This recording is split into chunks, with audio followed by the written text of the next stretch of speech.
allegiance? Thank you. Shall we, if we can all join together, repeat the Lord's Prayer?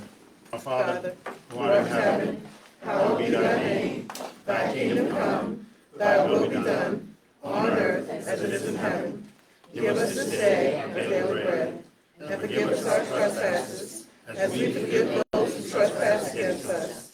And lead us not into temptation, but deliver us from evil. For thine is the kingdom, and the power, and the glory forever. Amen. I pledge allegiance to the flag of the United States of America and to the republic for which it stands, one nation, under God, indivisible, with liberty and justice for all. And we will begin with our approval of our minutes from the previous meeting. Yeah, good evening, Madam Chair. We have one set of minutes presented to us tonight. Regular hearing council session of Wednesday, April the 22nd. I move that we accept as been presented. If there's any corrections, let's do so at this time. Can I get a second? Second. All in favor? Aye. Aye. Motion carried, thank you. And at this time, we'll have some fun stuff, some good stuff. We'd like to recognize the Lioness Club, who's here from there today. If you would come up, I just want to, Joyce, Val, do you have the picture for us? Okay. Yes, we're going to ask you to come up, and I know it's kind of tight, so we appreciate you being here this evening.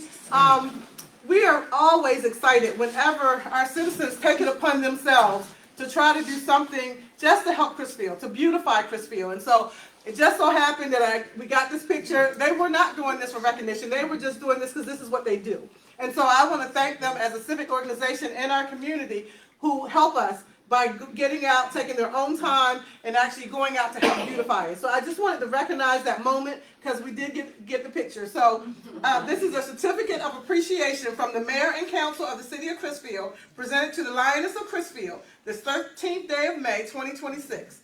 The City of Crisfield hereby extends our heartfelt appreciation for your outstanding community service and dedication to beautifying the City of Crisfield.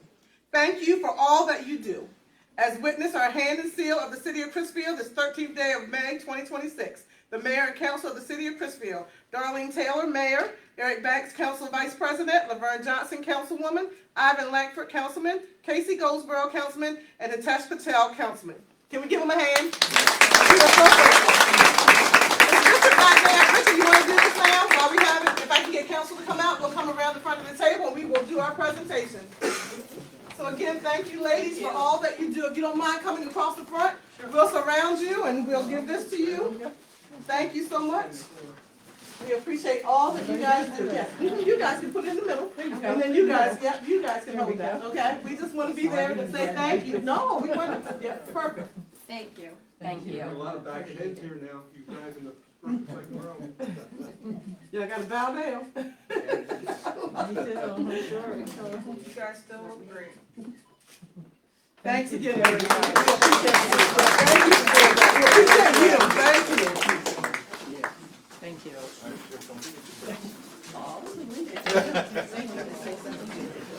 Absolutely, and we thank you. That's not an isolated incident because we're continuing to see people taking it upon themselves to try and help our community. And at the end of the day, that's what it takes.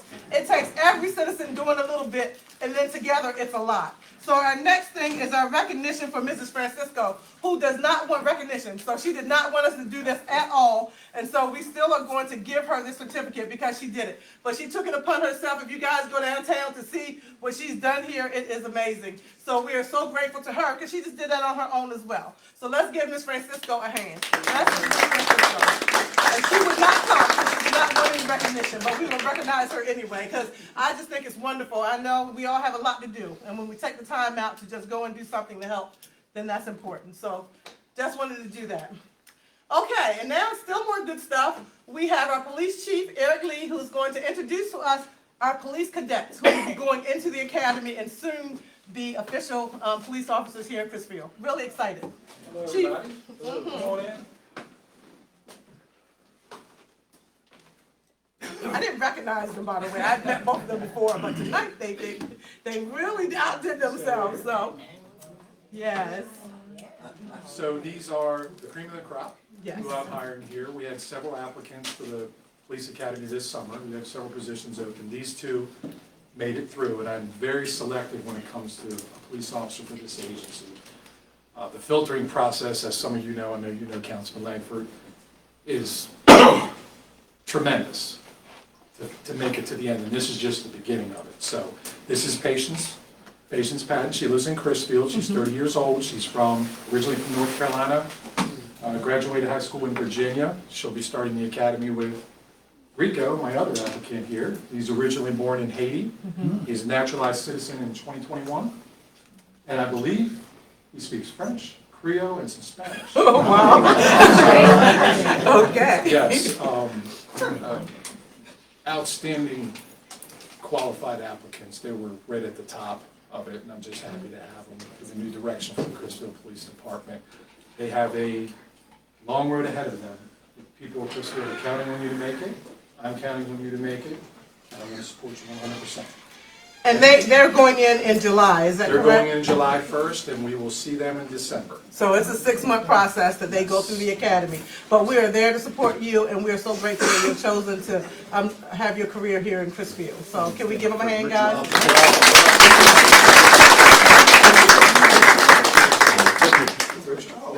Oh, Richard, you want to do You've probably seen. You want to just do them? Yeah, just do them. You've probably seen her before on 413. She's the one running every day. Okay. All right, let me get on this side. Sorry, they're forcing me up here. Come on. For them, it's good. Got you. Fantastic. Thanks again, guys. Appreciate it. Thank you, Chief. Great job.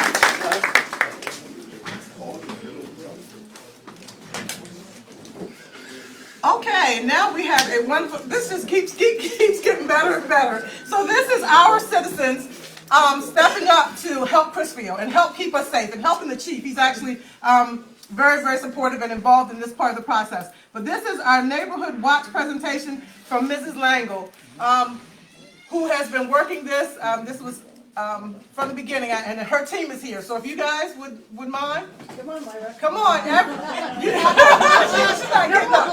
Okay, she's not getting up. But will you at least let them introduce you, right? Okay, at least let them say your name. I understand. So if you guys want to, yep, to that side so they can see you from here. Yeah, you can come. I don't know how that camera works. Can they can see from both sides? I don't think I'm gonna be able to get both. You can't get both. Are they the same? They're the same? They're the same. They're the same. They're fantastic. Okay, they're the same, Tiffany. So can you, Okay, this is wonderful. Myra and I didn't think we'd get this done for a long time. Yesterday, we went to the tech center, wonderful, wonderful place, got plants, and then we went up to the art center. And one of the gentlemen there went ahead and said he had the paperwork and everything, he could do this for us. Wow. So he got our signs printed, and we were just ecstatic. fantastic. So where are they gonna go, Ms. Langle? Well, we want them in the city center, but wherever we think, where do you guys think? Any ideas where we should put these? I know, how many will we have? Will it Right just now, be we the have two? two. We have These two? of this style. Okay. And we're doing a plate for the streets, but we Okay, wanted these on the main strip, like maybe in the grass across from McDonald's coming into Chrisfield. that's Maybe it's a one state down by highway, that might be Depot. state highway, but we can probably talk to them to see if they would allow us to do it. And then maybe one back down by the depot, maybe before you hit the end of it. But on the like the median, is that what you're talking about? Okay, so we'd have to talk to State Highway to see if they would allow us to put it there. So just have a backup plan just in case. So I know sometimes they don't like us to put anything in the median. But I really love what you guys have done here, and you didn't get a chance to introduce your team. Would you do that for me? Okay, I'm the vice president, Leslie's the president. Mark's security, Myra's our secretary treasurer, and you have to come in here, young lady. Is that Ms. Ransom? Yes, Fantastic. and she helps out with media. Nelson This is Sue Shepherd. Ransom, yes. And Nelson, yeah, he was here Nelson last was not time. able to come tonight, Okay. but he will be with us Saturday when we finish up our yard sale, getting rid of everything. So, but hopefully, but anyway, these, they were thinking about riveting them, putting on board, maybe framing it around, They don't know if they want to call it a clear cut. What were you saying, Maybe George? a plastic cover on them, just to, Okay, but they're supposed to be good for Protect about them. 3 years, but okay. Yeah, the they're big getting thing away is, now. this is cooperation, which I've said a lot of times. We've got a trade school, and this will be taking pride by our citizens in our trade school Absolutely. together, and we need to work with our trade school, because that brings our students with pride into our community. So it's good. That's VOTEC that he's referring to that actually did the signs. We want to make sure that everybody did get that message. That it was done by VOTEC and we do thank you. Absolutely. So you guys, go ahead. We need one more thing. We need to know, we're gonna be voting on too, the streets that we're gonna be putting the metal signs on eventually. And the decals only cost us, what, $4? And then the metal, they'll give us a price on that. That's pretty inexpensive. Okay. So what streets we would like those signs on. We're not sure in the public, I have a webpage, it's called Neighborhood Watch. If you could put your input in, it'll say Crisfield Neighborhood Watch, but we don't know if we want it eyes watching you, or we see you, or whatever you guys want. So Give us your how input do back. they get that input back to you? Just put it on the Facebook page. Oh, it's Neighborhood Watch Facebook page, and can you help facilitate as well, Fabian? I guess collecting input if we need to. Yes. We can do that. He wants to take a picture, if you can unwrap it again. George, He wants, let me unwrap it. and we want you guys to come to the middle, come to the middle again. Yeah, while Richard is here, he wants to do his pictures now, so I'll come out too. Anybody else wanna come out? You guys are good? Okay, yeah, we just wanna show our support, so I'll come out as well. Can we have a couple in the front row, either sit down or shift to the right? So we can. He'll have hands in this picture, it's all right. All right, we're good. Thanks again, guys. Any of the citizens that want to join, please join, because the more eyes that we have, the people have a tendency to not do stupid things when they know people are watching. So that was a good More eyes point, on that, the absolutely.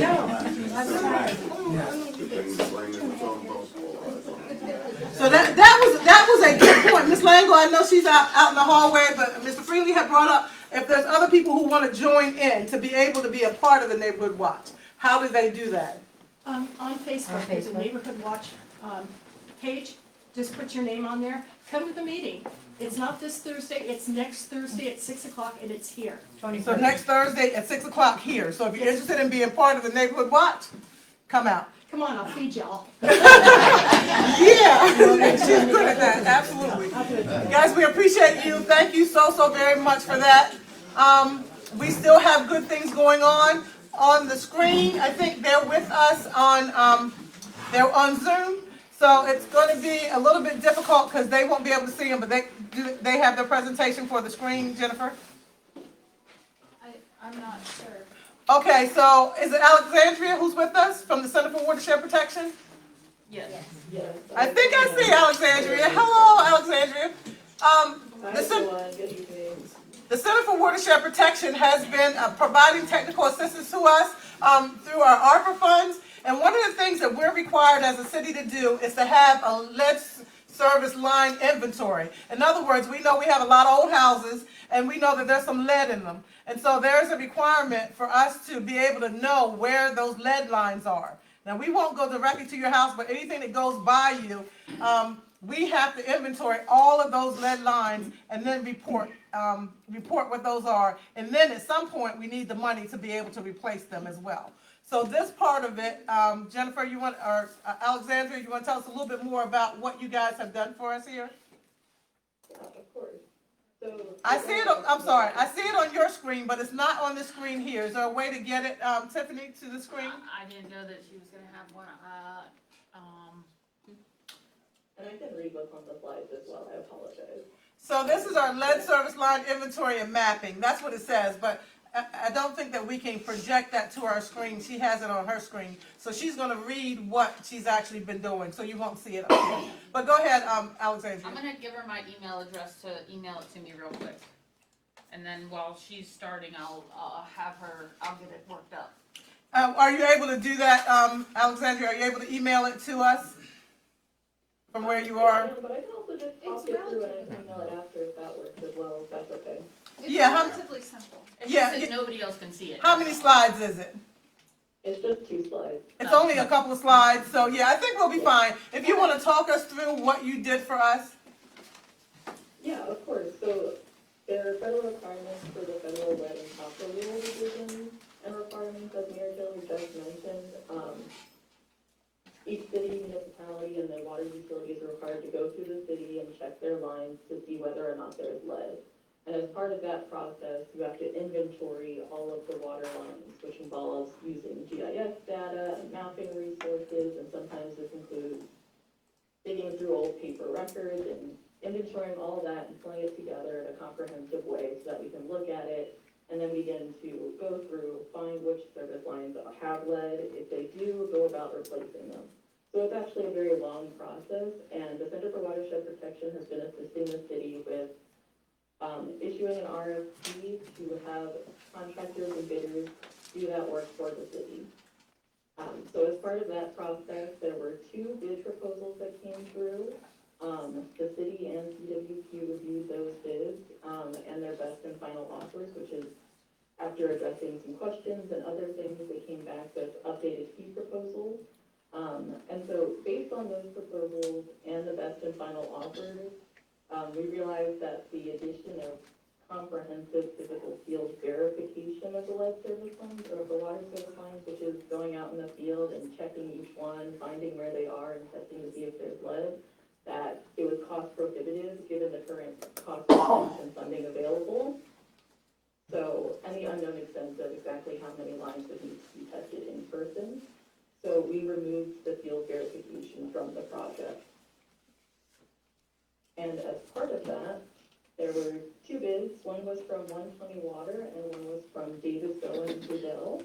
And after the review and the reduction of the scope to not include that field verification, we recommend moving forward with 120 Water, which is an expert in the lead and copper rule field. And we recommend them because they have worked with many different communities of multiple sizes in producing flexible and scalable economic deployments of drinking water programs that address these federal requirements.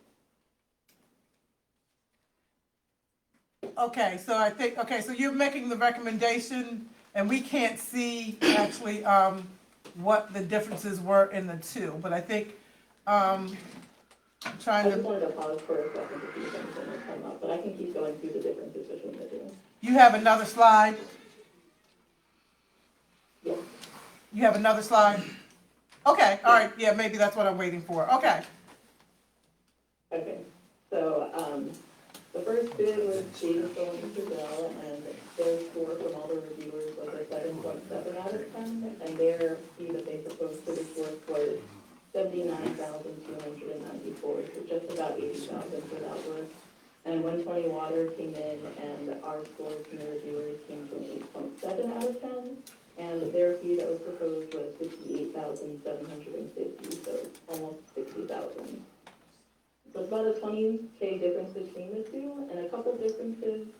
120 Water, as I mentioned, is an expert that has worked with multiple communities, specifically on the lead and copper rule requirements and inventory, as well as, so like part of this, they'll provide a preliminary lead service line inventory, which is what I mentioned in terms of pulling together all those records, whether they're paper or online or GIS data, and pulling them into one complete place that documents all the known service lines and whether or not they have lead, to the extent that we can pull from that information that is existing. As part of this, they're digitizing the paper-based records, and they would be pulling together a cloud-based platform that provides that data, and it would also be available to the public. And at the end of the project, they would be providing multiple ways that the city could move forward with verifying the service lines and whether or not they have lead or copper present. Then we move on to CDNF, and they're a local firm that's already familiar with the Silk utility system. They can provide GPS location mapping of water meters with the city's assistance, which is going a little bit further than just having the mapping online, or like just having more detailed mapping information as to where exactly those water meters are located. They would also be available to run public meetings to ensure public and property owners understand the full scope of the project and that the goal is to have clean water for everyone that's not contaminated with lead. And they would also be scanning and copying city records to update the current lead service on inventory. And all of this would be funded by MDE's Drinking Water State Revolving Fund. The funding cap is at $85,000.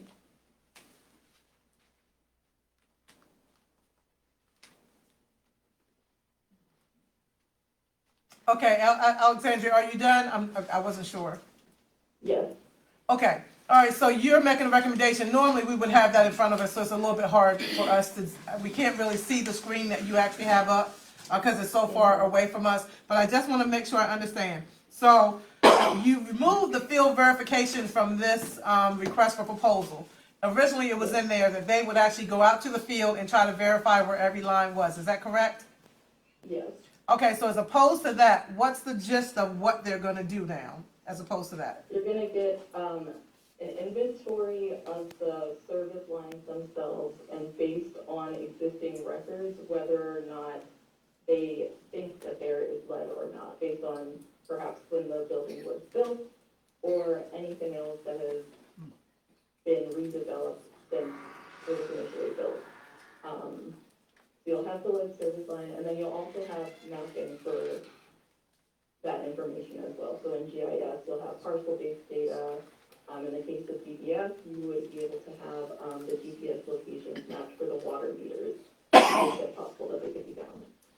Alexandria, I thought this included surveys for the citizens. For the public? Yes. Yes, it does. Okay, I just wanted to make sure I understood, because initially I knew this was about going out in the field and trying to find every line. But you're saying we don't have enough money, because what we have is $85,000 that we were given in the grant from MDE, correct? And you're saying that's not enough? Yeah, unfortunately, the bids that included the verification of all the water service lines, they were in excess of $200,000 or $200,000. So we just didn't have enough money to do that at this time. So in lieu of doing that, we're gonna figure out the inventory from existing records and do some mapping and some surveys and try to assess it that way. But then at some point, we will have to do a field verification, is that right?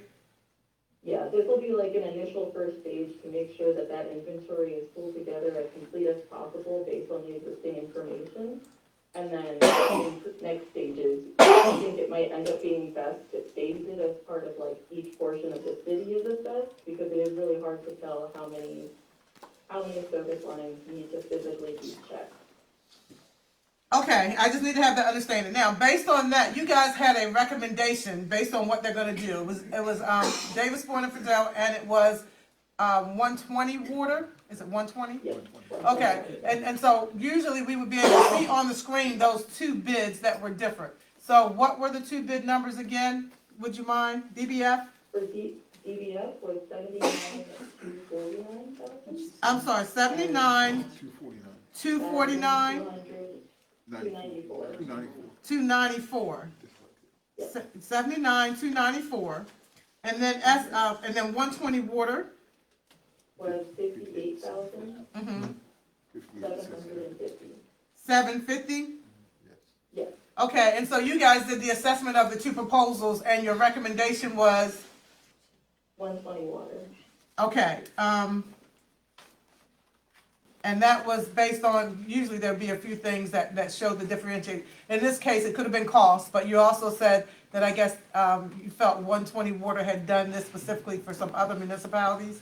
Was that? Yes, many other municipalities, and also cost was a factor as well. Okay, all right, so I just wanted to make sure I understood, because council will have to vote on what your recommendation was. But I wanted them to be clear, and I'll give them an opportunity to ask questions before we actually vote on accepting that one. Okay, so she's done. So Councilman Langford, do you have questions? No. Vice Counsel? If I'm clear, to be clear, did the requirements change or the assessment of the lead? No, the amount of money we have changed. We just don't have enough money to do They it. don't have to go in and assess, they're gonna assess it by age of the house versus, I thought they actually had to go in and, that's what I thought. Well, originally, we were gonna go to each line and try to find it, field verification, but we don't have enough money. That's in excess of $200,000. We only have 85,000. So we're gonna do it the way that you just said. But is that the requirement, the scope of work from? MDE for right now, that's a good question. Now I understand what you're asking specifically. And so what he's saying is that is what we're planning to do, okay, based on what we thought we were originally going to do. With MDE? Yes, Right. it's okay based on what you were originally going to do, it's just gonna take longer. And MDE will understand that you are making progress towards your goals, but due to funding constraints, it's going to take you longer than initially perceived or thought. That's a good question, absolutely. And it satisfies MDE because That's what we have to satisfy. Yeah, You're we have to absolutely, you're satisfy. absolutely correct. we know how they play. Absolutely.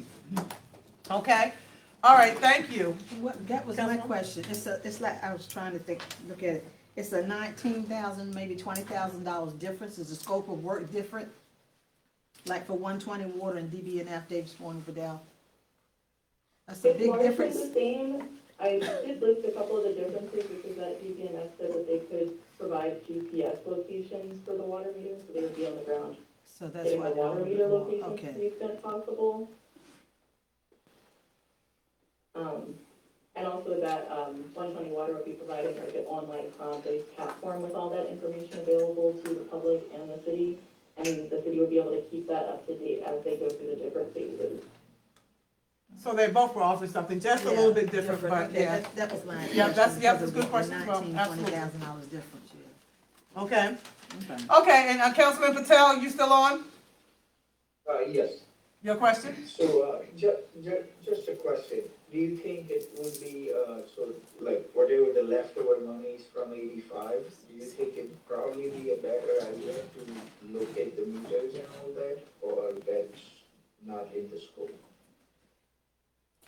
That's a good question. He's saying that since we're not gonna hit the 85,000 that we actually had, I don't know that, is there any opportunity to use that funding to look at meters?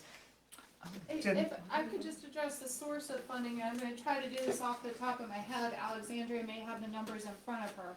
So this is all through a single MDE application, but MDE awards some funds as loan with principal forgiveness, which is essentially grant, and some funds as loan.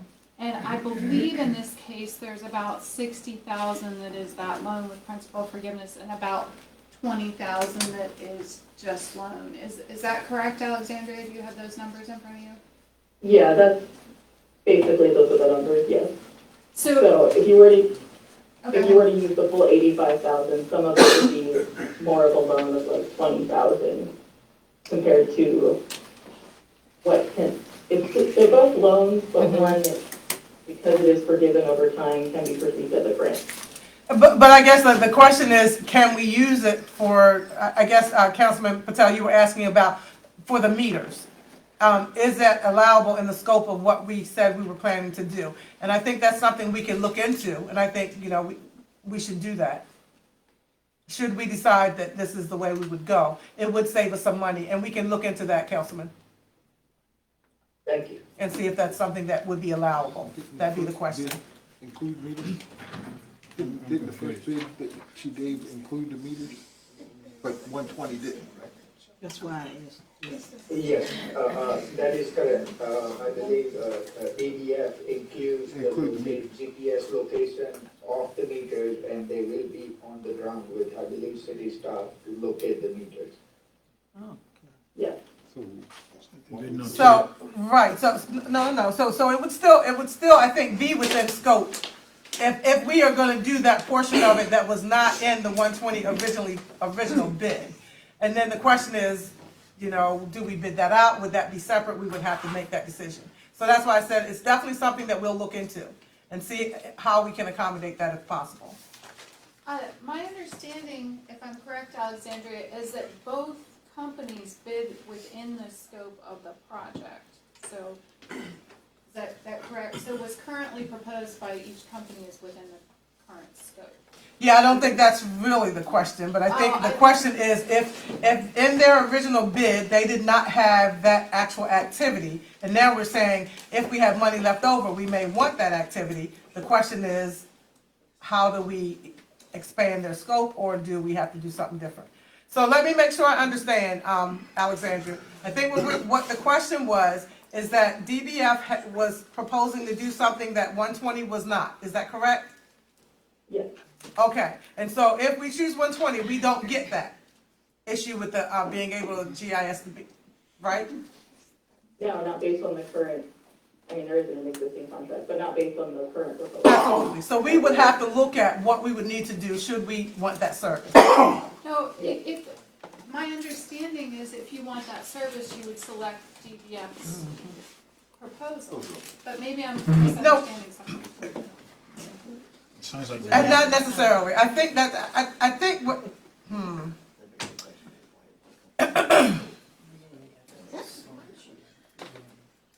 If they both bid it, If it matters more to you to make sure that you get those water meters mapped, and you don't wanna go through a process of clarifying things with 120 water, you can move forward with DBS. I think that there's some clarification that needs to be made here, and there's some clarification that needs to be made here for me as well. So what I'm gonna ask that we do at this particular point is that we don't do this, but we have another conversation where we look at what both are offering, and then make sure that we understand what we're actually selecting.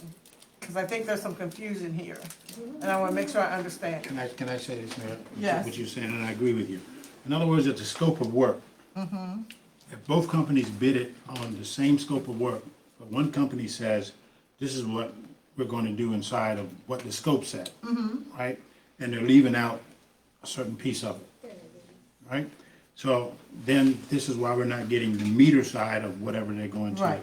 inspect with 120 Right. versus DBF is gonna do the meter side. Right. Just so both of them bid it on the same scope of work. If some, one company decided that, well, we're not gonna do this part, that's up to them, Right. but we need to know that. Well, that was my question, if it's a $20,000 difference, if we use DBF, we wouldn't have to bid it out. I see what Right, you're but saying. the question is, what was the recommendation and why we ended up choosing to go a different route? Because 120 was offering us something different than DBF was offering us. And if we go with DBF, then we don't get the part that 120 was offering us. Okay. And so that was really why your recommendation was to go with 120, correct? Let me make sure I understand, Alexandria. What was it, and just for clarification here, I think what we're gonna do is, we're not gonna vote on this tonight, but just for clarification, I would ask that you tell us what it was that 120 was offering that you thought kind of overshadowed what we were getting from the meters. So between their expertise specific to the lead and copper rule requirements and helping multiple municipalities meet them, also the cloud-based platform, which pulls together all the data, and as people go into the field over time, they can add updates to that, and it's available to the public. And then at the end of the project, they would be providing recommendations and guidance as far as the best method to cost effectively verify the lines in the field after this project would end. That is why we decided to recommend 120 water over DBF. That and the fact that they were $20,000 lower. Okay. You wanna say something else before No, I that say? was my question, but the $20,000 lower, if I couldn't see what she had on the screen. If we'd have, Right. I'd like to see that. Okay. Because if we choose 120 and you don't use DBF, we still would have to bid out, like you said. If bid we it out. decide to do Yeah. the meters, absolutely, we So still have to figure out how to do it. Yeah, I'd like to see what she with had on the additional screen. money. Yeah, so because we don't have the presentation to actually review, we're gonna ask that council gets an opportunity to review the recommendation, and then we'll come back the next time and bid. Okay, I know it's taking kind of a long time, but I like clarity, so I wanna make sure that we are all on the same page, okay? And I wanna thank you guys so much, because I know it was a team of folks who actually looked this over and came up with a recommendation. So thank you for your support And then, once you email us the presentation, we will make a decision at the next meeting.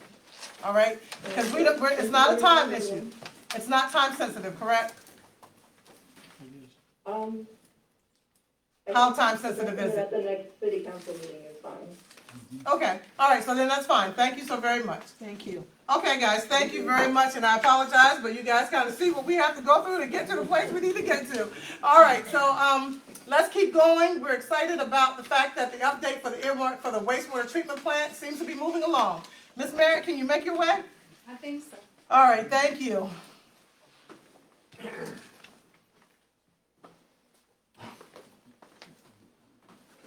Let's do it. Hi, everyone.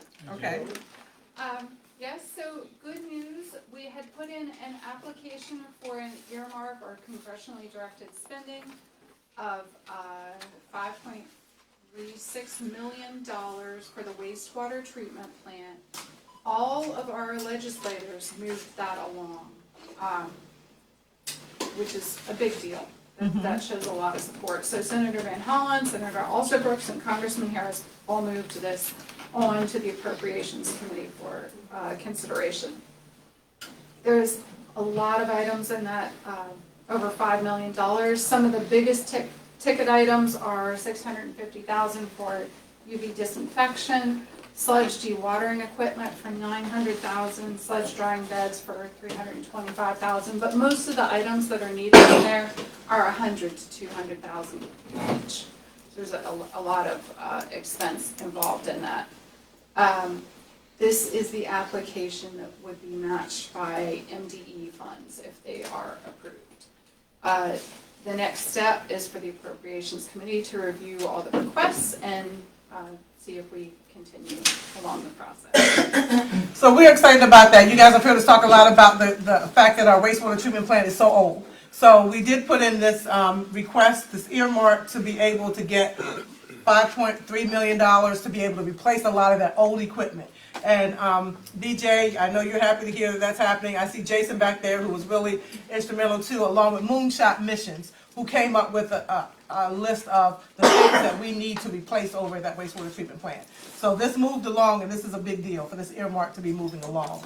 And so we appreciate that our senators and our congressmen are supporting the efforts that we need here in Christiansville. Again, it's an earmark, it's a grant, but it's your tax dollars that we are requesting comes back to Chrisfield to help us with this activity. Thank you, Jen. Is there another slide? Thank you, Jim. Okay, one more slide, I think. So originally, Circuit Rider Cheryl Hires was going to present about the Main Street application this evening. And as our city manager said, she is injured and unable to be here this evening. So I just wanted to let you all know that she will be following up with more information on a future date. Yes, and we definitely want to send well wishes to Cheryl for a speedy recovery, and hopefully she will be back sometime soon. But until then, we're basically on hold with this.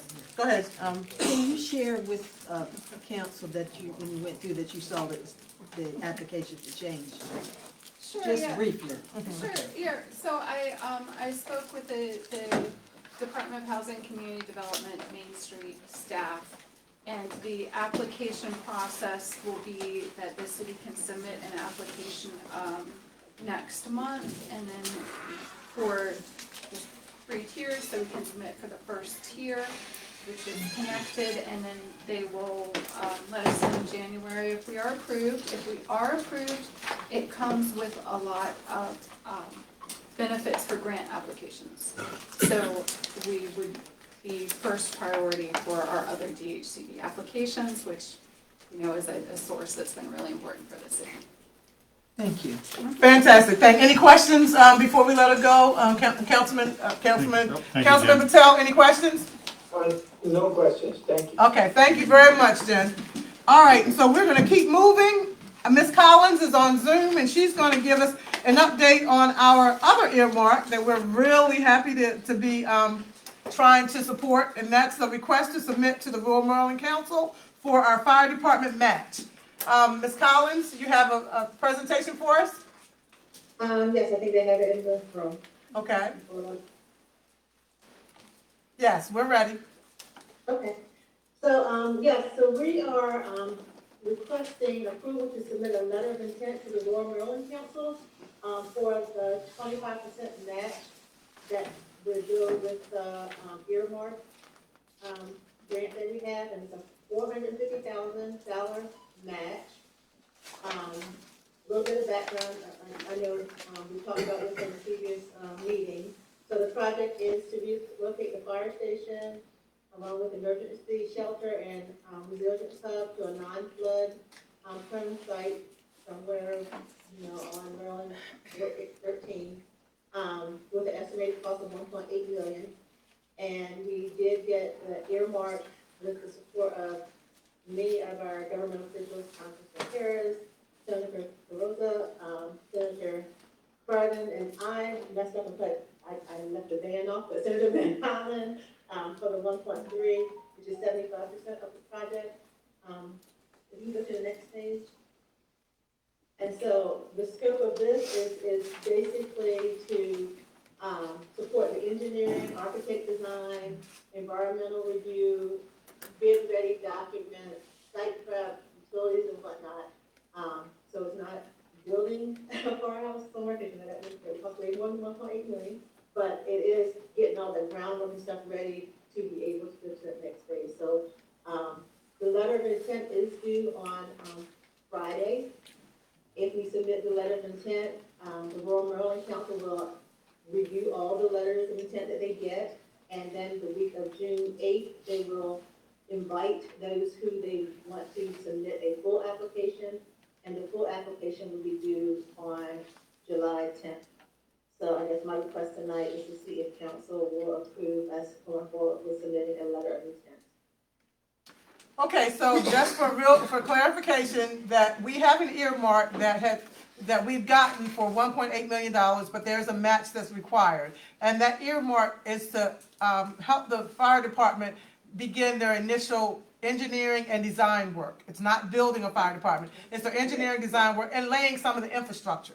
So that's what that would do. But there is a match requirement, and that's what the Rural Maryland Council has said we can apply to them right as of right now for the match. So we can put in a letter of intent to apply. So the letter of intent goes in, and then they let us know whether or not we're eligible to apply. So this is really the letter of intent, and that's what we are asking council to approve. This is just the letter of intent. Just the letter of intent. It's not the grant proposal. We haven't been asked to apply yet. But the first step is to put in a letter of intent, and they'll come back and tell us if we can apply for this match for the fire department.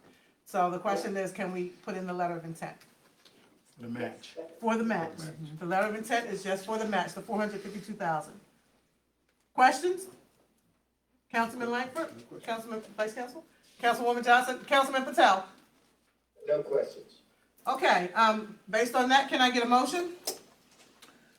I make a motion that we apply for this letter of intent for the match. Second. All in favor? Aye. Motion carried unanimously. Fantastic, and thank you very much, Ms. Collins, for bringing that to us tonight. And now we're going to keep moving. We got some readers that go through, and Mr. Illuminati is going to help us with them. First one is our second reader for the ordinance to rezone 7th Street. Okay, so as a quick reminder, the Planning Commission met in March, reviewed the application for rezoning. Rezoning is not building plan approvals, it is changing the zoning use, the zoning district, and what can be used in that zone.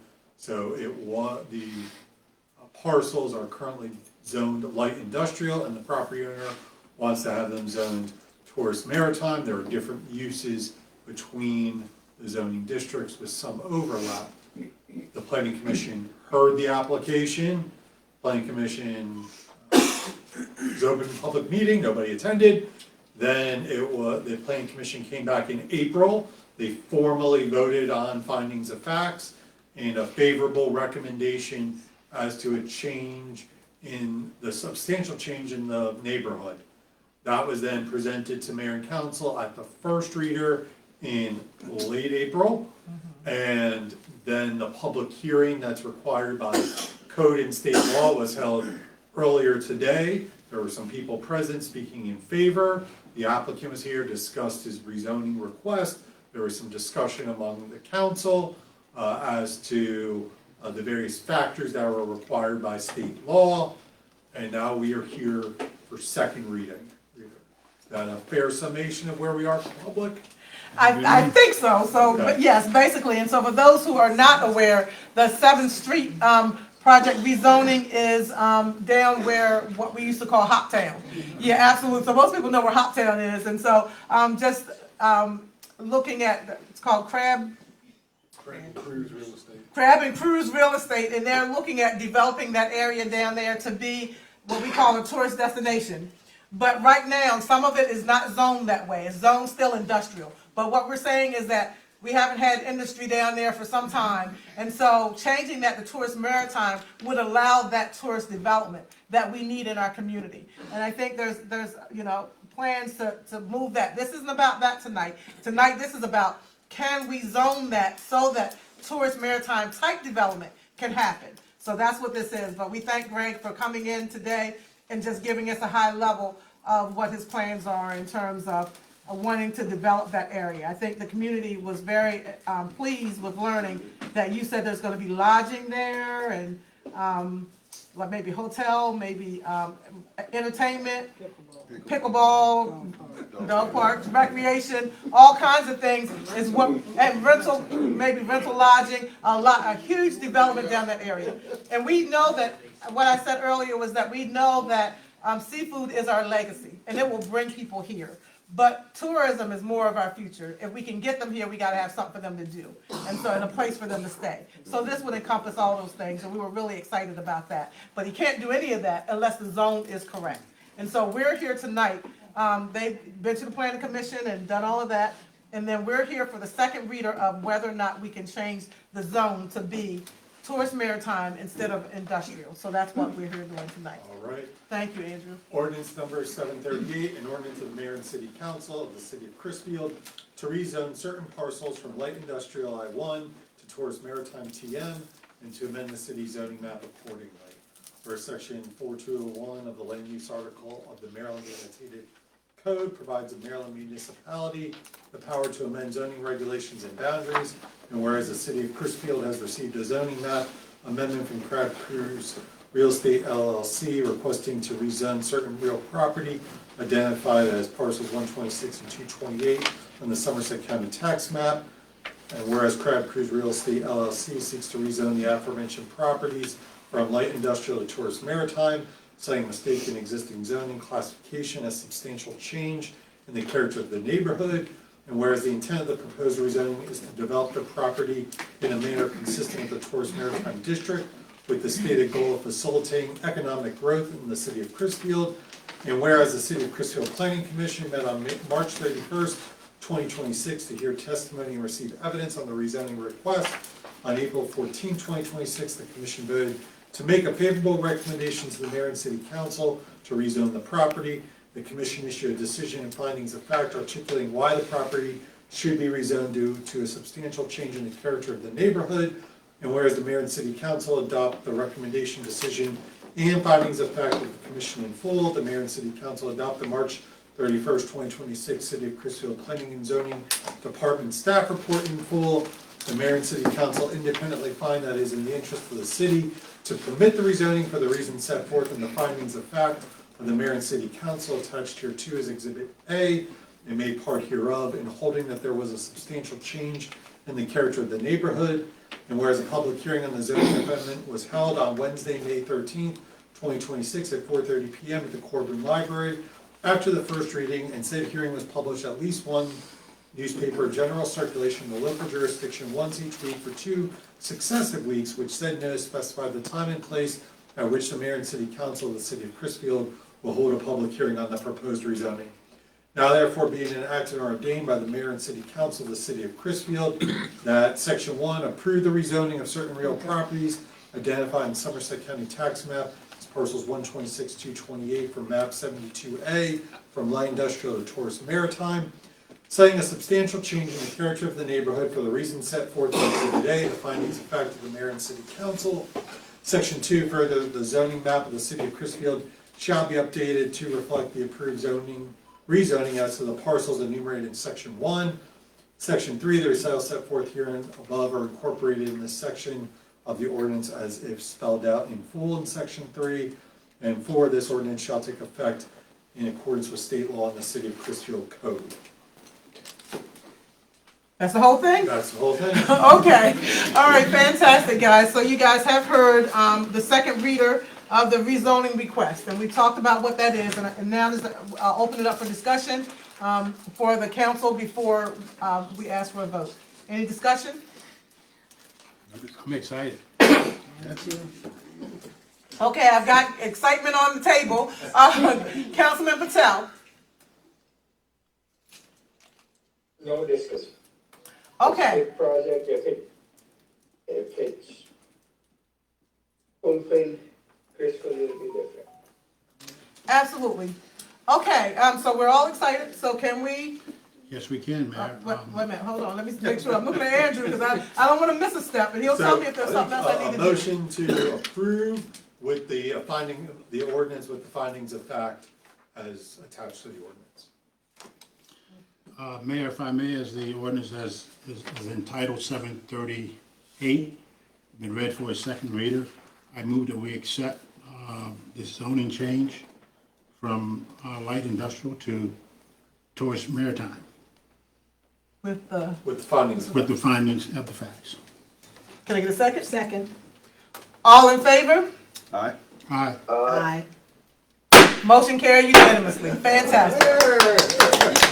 So we got some movement, hopefully that we'll be having. Thank you again, Mr. Kane, for coming, and thanks to the city staff who did it, put the findings of facts together, and Andrew for going through all of that, making sure we had it all put together. So Thank you to the again, planning commission, yes. the boards here. Where?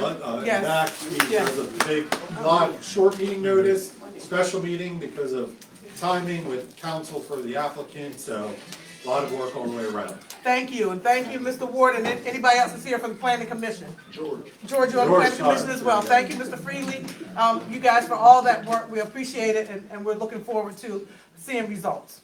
So thank you so much. Okay, and Mrs. then. Morgan has drafted me to do the employees to help save her throat. Okay, all right, so we've got some ordinances that we need to go through at this particular point in time. This is budget season, and this is always a difficult time for the city, because we have to balance the budget and we have to be able to move, maintain the things that we have in the city. And so tonight, we're gonna talk about the changes that are required for us to be able to move forward. Correct. So the first one is the water rate ordinance 739.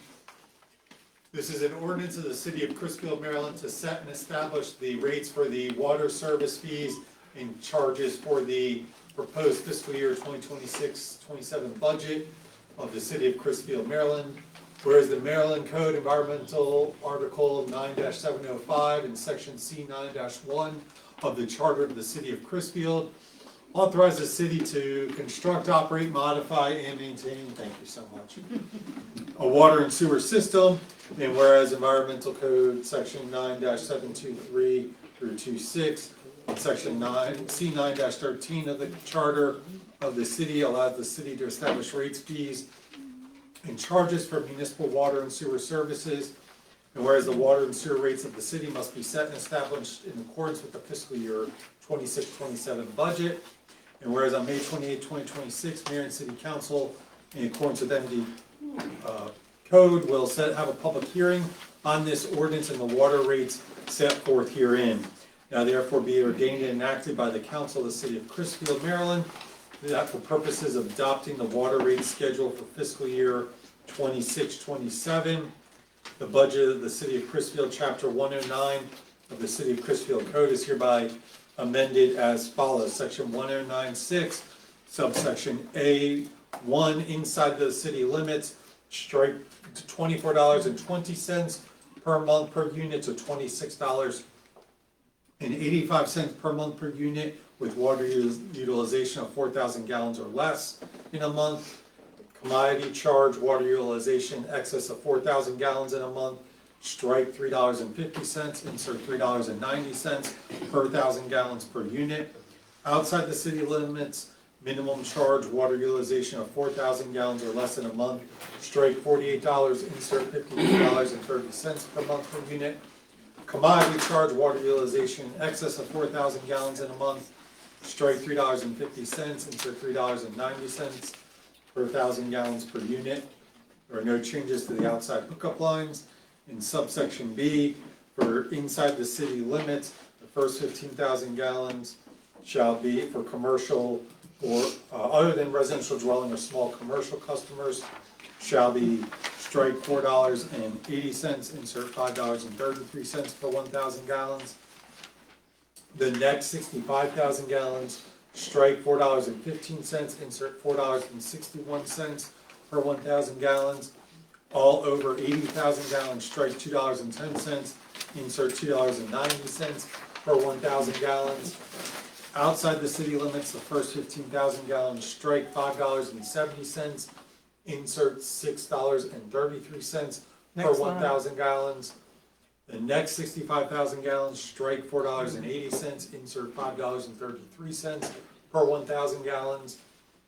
And all over 80,000 gallons, strike $2.90, insert $3.22 per 1,000 gallons. Subsection C, water service shall be furnished to chicken houses not metered, whether occupied or not, at the following rates. Outside the city limits, strike $6.45, insert $7.16 per 1,000 chicken capacity per month. Minimum charge, strike $54.30, insert $60.28 per building per month.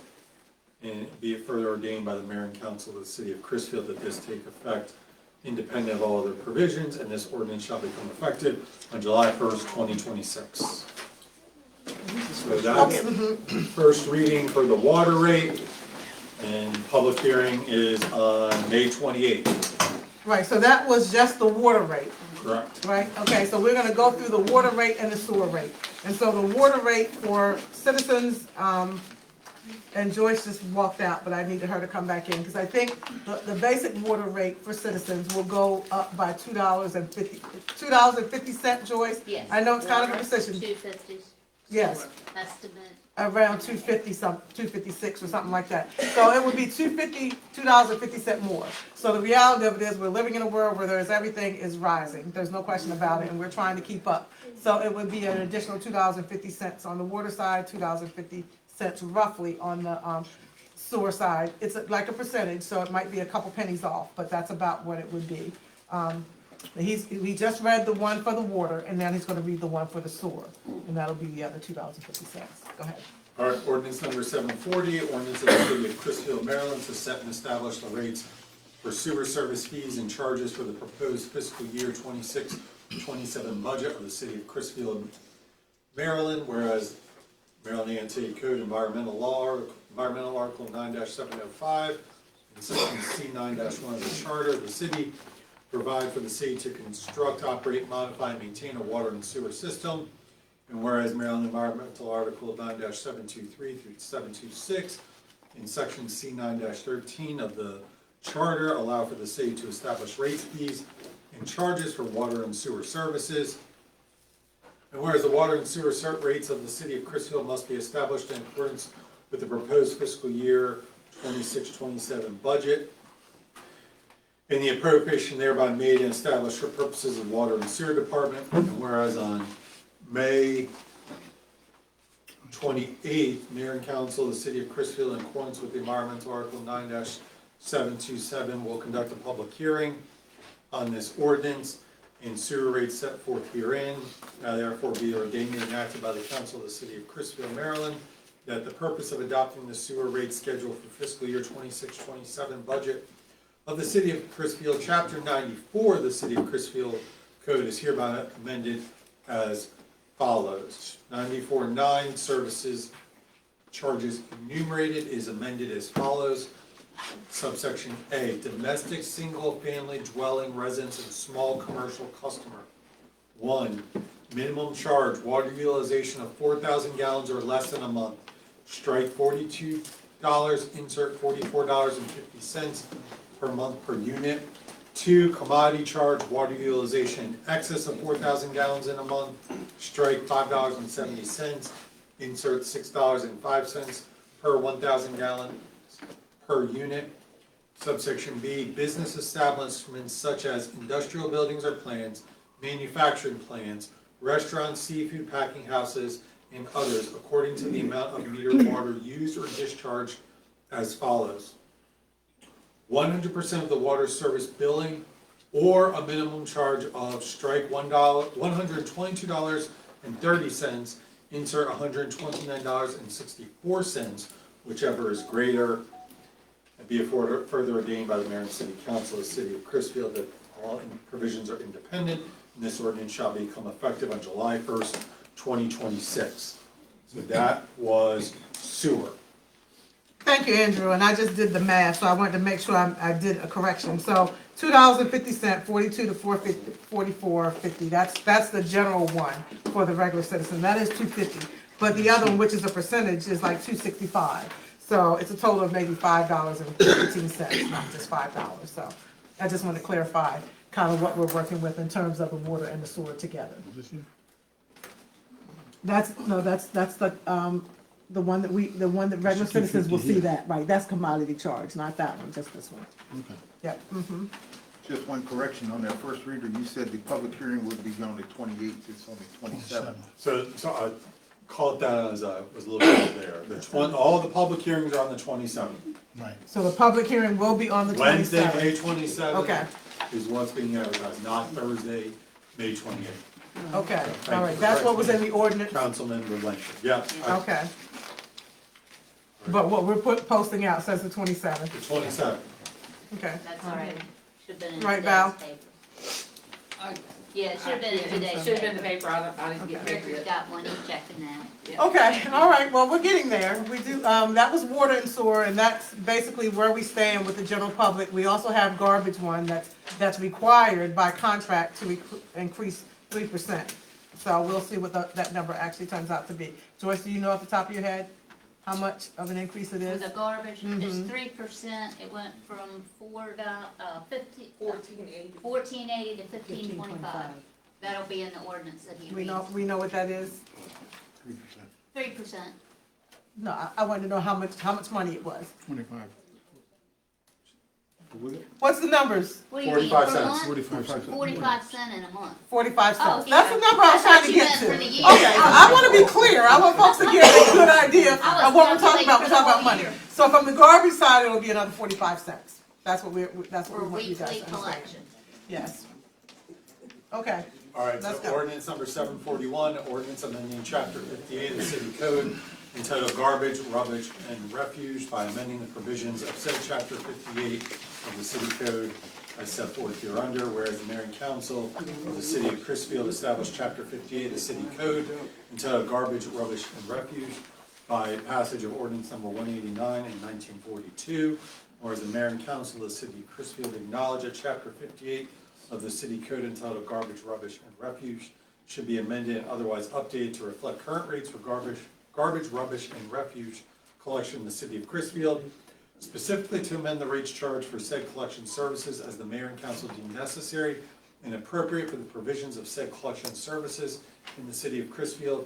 Now therefore be it ordained by the mayor and council of the city of Crisfield that chapter 58 of the city code entitled Garbage, Rubbish, and Refuge be and hereby is amended by repealing the crossed out language and adding the bold language as follows. By amending chapter 58.5 entitled Disposal Fees, section A, each resident of the or residential unit as defined below shall be assessed and shall pay the city of Crisfield a garbage disposal fee of strike $14.80, insert $15.25 per month for 1 95-gallon cans.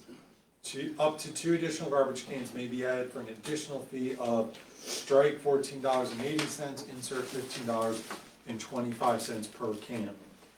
B, businesses and non-residential users may arrange for the city of Crisfield to pick up garbage which they generate by contacting the city and paying the disposal fee of strike $14.80, insert $15.25 per can per month.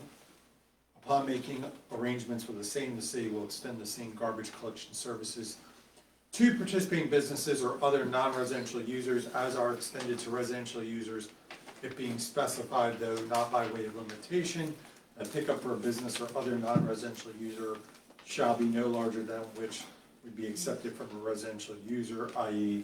bag trash or trash cans contained in a 95-gallon can. C, disposal fee, strike $14.80, insert $15.25 imposed herein shall be added to the user's monthly water and sewer bill. There are no changes to D, E, F, or G. Be it further ordained by the mayor and council of the city of Chrisfield as follows. Each is independent of each other, and this shall take effect on July 1st, 2026. Okay, thank you. So this is not require a public hearing, it's just amending the code, but they're all done together at the same time every year. Okay, and this is the 45 cents for garbage. Yeah. I just received the text, and that's why I was just trying to figure out, is there a power outage somewhere? I was just told that there's one on the highway. Somebody says yes, the whole line, so I didn't know if anybody else had gotten that message yet. There was a power outage, I guess, somewhere on, coming into town, somewhere near Family Dollar, no one else has heard yet. Okay, so, yeah. Check it out for me, DJ, will you? It's not on Delmarva's. It's not on Delmarva Power either? No. Okay, so I just got that text that, I asked them if they were out, and they said yes, the whole line, so, I don't know. But, if you guys hear of it, just let me know. Okay, so we have one more to do? Do, and I believe Ms. Morgan. I'll take that one, yeah. Yeah, this is the entire budget. So the first three were things that are part of the budget. So those get read first. And then, the actual budget itself is what you're gonna go through for us, correct? That's correct. All right, let's go. Okay. An ordinance entitled, an ordinance to make levy upon the accessible property in the city of Chrisfield. Can you bring that one up? Hold on 1 second, I'll bring it up on the screen.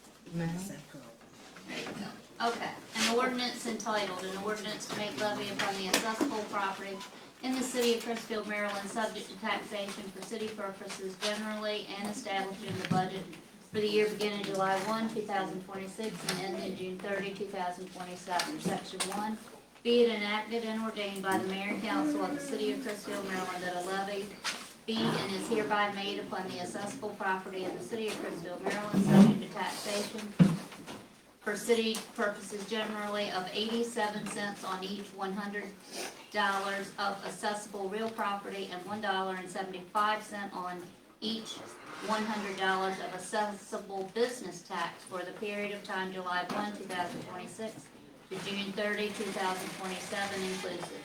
In the said tax, so levied shall be and become a lien upon the real, personal, and mixed property against which they are assessed. Section 2, and be it enacted and ordained by the mayor and council of the city of Chrisfield, Maryland, that the taxes levied by and are hereby made on the property in the city of Chrisfield, Maryland, subject to the charges for sewer assessment of 50 cents on each front foot of property and 50 cents on point front footage and 50 cents for Heron Way front footage for the period of time from July 1st, 2026 to June 30, 2027 inclusive, and the said tax so levied shall be and become a lien upon the real property against which they are assessed. Section 3, be it further enacted and ordained by the mayor and council of the city of Chrisfield, Maryland, that the taxes and front footage levied by section 1 and 2 hereof shall become due and payable July 1, 2026, and shall become in arrears October 1, 2026, and shall bear interest while in arrears at the rate of 2/3 of 1% for each month, a fraction of a month, until paid, and in addition to said interest, a penalty is hereby imposed from and after the 6th month following the date of finality. The date of finality for real estate taxes for fiscal year 26-27 is July 1, 26, and the date of finality for 6 months for the fiscal year 26-27 is January 1st, 2027. Of each and every year that said taxes and front footage shall be due and owing of 1% each month on said taxes and front footage due until the same shall be paid. Section 4, and be it further enacted and ordained by the mayor and council of the city of Chrisville, Maryland, that the following budget governing the operation of the financial affairs of the city of Chrisville, Maryland, for the period of time July 1, 2026 to June 30, 2027, inclusive, is hereby presented. Total anticipated revenues, $6,909,627.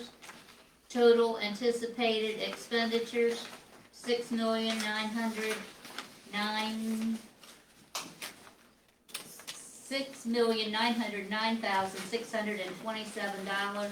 A balanced draft budget has been presented by the mayor.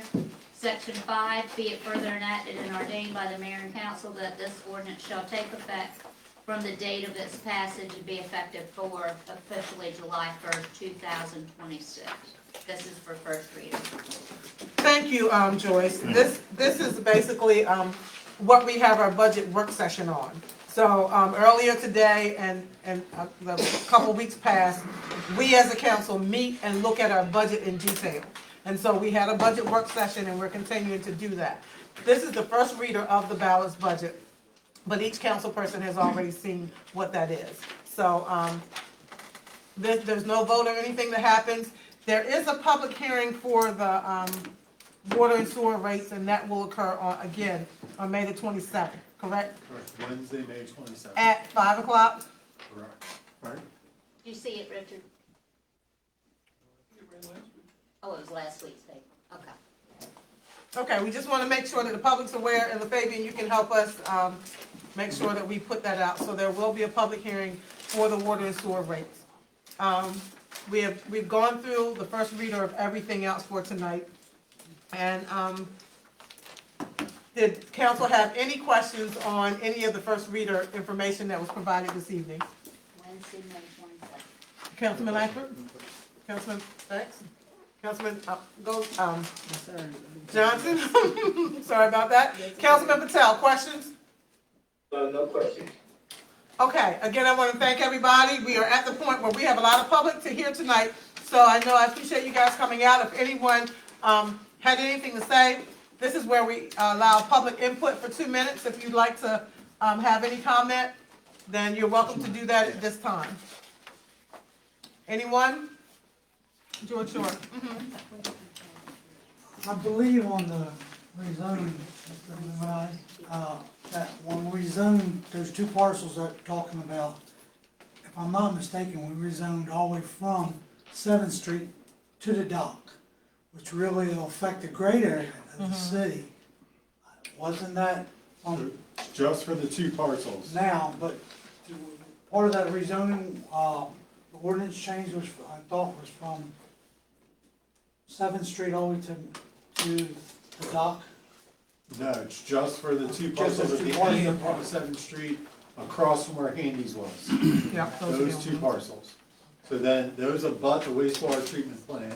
Then a lot of Main Street is towards Maritime already, but some of it is commercial and zone commercial.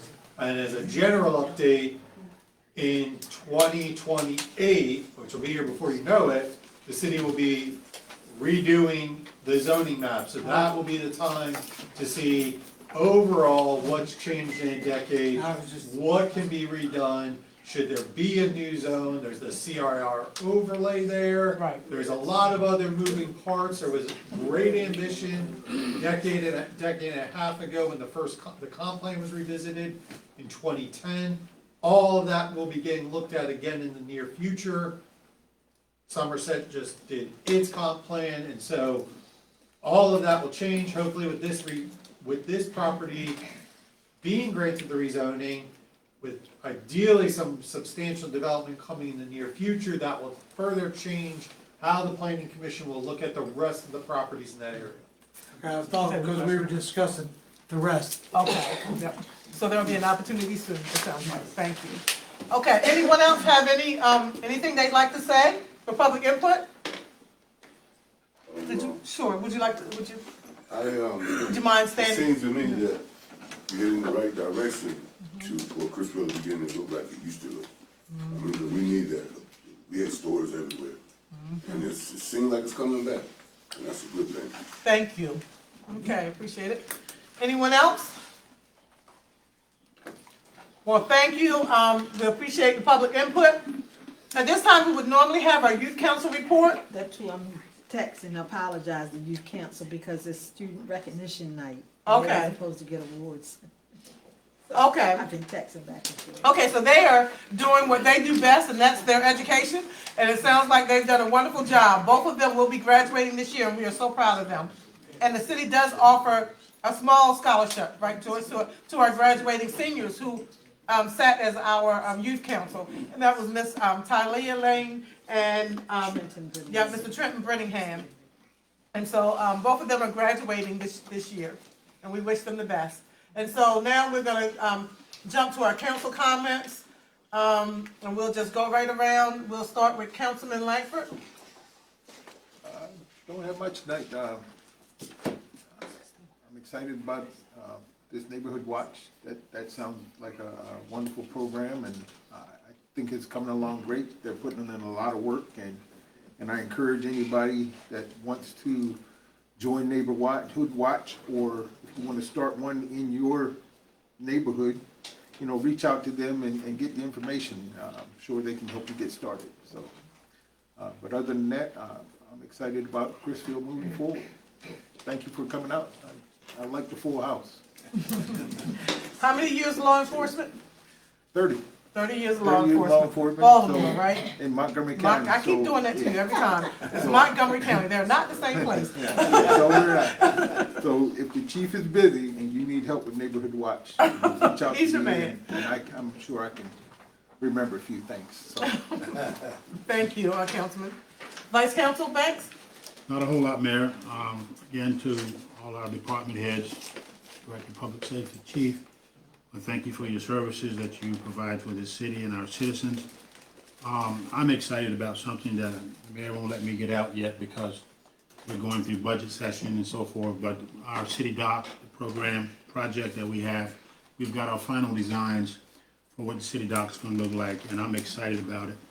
And as soon as the Mayor gives me a green light, well, no, we when we just get a schedule. when we get a schedule, as soon as we get a green light, we're gonna show it with Mayor and Council. And then, of course, we're gonna share it with the general public. So, we're all familiar with the tide rising in Chrisville. And trust me, the tide is rising when it comes to economic development under this administration and where I think we're going. And so I'm excited.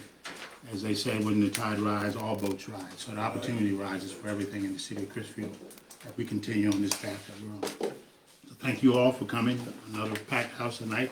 Me and Ivan was sitting there counting as y'all were coming in. I said, wow, you guys gotta do this more often, make us feel like, we're doing our job. So hold us accountable. Thank you. Thank you, absolutely. Councilwoman Johnson? I concur. It's good to see you all here tonight. It makes me feel good. Like I said, I've been sitting here for a long while. And a special big thank you to the city workers. As you can see, all that goes on tonight, we can't do that without our city staff and our city workers. And it makes me feel good to see some of the people in the audience, like Mr. Jackson's on my Main Street committee, who awarded Georgia on the planning commission. And it's good to see you all active in the community, and it's good to see you come out and support us. We really, really, really appreciate it. And I'm like Councilman Banks, I think Chrisville is slow. It's been slow. I've had a couple of projects that I've been waiting to see happen. I've been sitting here for a long while waiting to see them happen. I'm excited about a lot of things, especially Hoptown. I want a special sign over there that says this was Hoptown. But anyhow, all jokes aside, there's a lot going on and a lot that's happening, and I'm so glad to see it happening. And thank you all so much for coming out, and thank you for your support, and thank you for believing in us. Clarence, I appreciated your comments. Thank you. Thank you. Okay, Councilman Patel? Not a whole lot. I want to thank all the city workers and all them. Without them, we can't do a whole lot. And it's always good to see public in there because we always need your support. And that's it. Thank you, everyone. All right, thank you, and I'm going to be short as well. I just want to, again, just ditto what everybody said. Having you guys here helps us to make sure that the public is informed about what's going on. And so we want to make sure that you guys do know about all the things that we are trying to move forward. We're not there yet. We understand that. We know that real and lasting change takes time, but we are moving. And I'm so grateful that we can see that, that is really happening. And you guys get an opportunity to see that firsthand. And so I just want to thank everybody for taking the time out. I know these meetings can be long, drawn out, it can go on and on sometimes, especially when we put like Andrew on the spot. He's a lawyer, so he can read all that legal speak, but that's difficult to do, and sometimes it's difficult to listen to, but it's really important that we follow our ordinances and we put everything together. But we want you guys to know what we're doing and how we're trying to do it as best we can to consider you guys. We do know that we have to raise our water and sewer rates by $5.15, but we know that that's an impact. But we do know that we live in a world where it's important that we try to do what we can to maintain our city. So I am just so grateful that you guys came out tonight, and I appreciate all the support that you provide to us, and we're going to continue to do our best for you. We know it's not always going to be perfect, but we're going to do the very best that we can, and we'll continue to do that. I thank you. I'm looking around my community, and I know there's been a lot of loss in our community as well, so I want to definitely acknowledge that loss, the great loss that Vice Counsel Banks suffered with his brother, and then there have been so much loss in our community, so many people that helped raise me, that were part of the village that I grew up in. So I definitely want to acknowledge the Waters family and Kenny family and Fletcher, Donald. Oh, Donald Fletcher? I did not even know about Donald Fletcher. Yeah, but in our community, we suffered a lot of loss. So let's keep our community in prayer as we go through these difficult times. But the good news is, Crisfield is on the move. And so we're going to continue as best we can to move forward with God's blessing and you guys' support. So with that being said... Motion to adjourn. Oh, wait a minute. Hold on. Hold on. I forgot something. I see Mr. Fabian back there. She didn't help me out this time, right? But we wanted to mention about we are going to do our Citizens Academy coming up soon. Well, we're working on it. We're developing an educational and community outreach initiative, and it's supported by the Maryland 250 Commission funding opportunities. We are inviting our citizens and residents and commercial property owners to learn about the ins and outs of our city. Visiting the Public Works, Public Utilities Department, the Police Department is still tentative, but this is something we're working on. And so we're excited. So we're going to take anywhere from 10, 15 people who would be a part of it. There will be 6 different sessions that will happen. And they'll be in the evening. They'll be probably 2-hour sessions. But you'll get a look into what we do, what Public Works does, what Public Utilities do. Visit that wastewater treatment plant so you can see kind of what's going on over there. So that's what we're offering. And it's called a Citizens Academy. And as Fabian just said, the Maryland 250 Commission is doing that because of the 250th anniversary. So we just wanted to make sure that everybody's aware of that because we're going to be recruiting people soon. And I think we're hoping to do it on a Tuesday. Yep, every other Tuesday from 5 to 7. July 1st our through summer hours, starting after the July holiday. July 7th. Stand by, you'll be getting some notifications real soon. And if you're interested and want to sign up, we would be happy to have you. And the Soft Shell Festival will be the 24th before we meet again. Oh, so wonderful. It'll be on Sunday the 24th down at the city dock. Fantastic. Get a soft shell crab. Yep. Okay, and... Oh, thank you, Chief. Go ahead. Okay, there you go. Our bike radio is this Saturday. It's one event we're very proud of. It's for the kids, elementary school age kids, middle school age kids. It's from 10 to 3 at the Summers Cove Marina. We have plenty of bikes. Thank you to Neighborhood Watch. They donated a bike to us. Oh, plenty of other donations from the community we're receiving now. We teach agility and skills. We have a serpentine course. We'll have free food there. Bring the kids out. It was great last year. We want to be better this year. Thank you. I was there last year. Okay.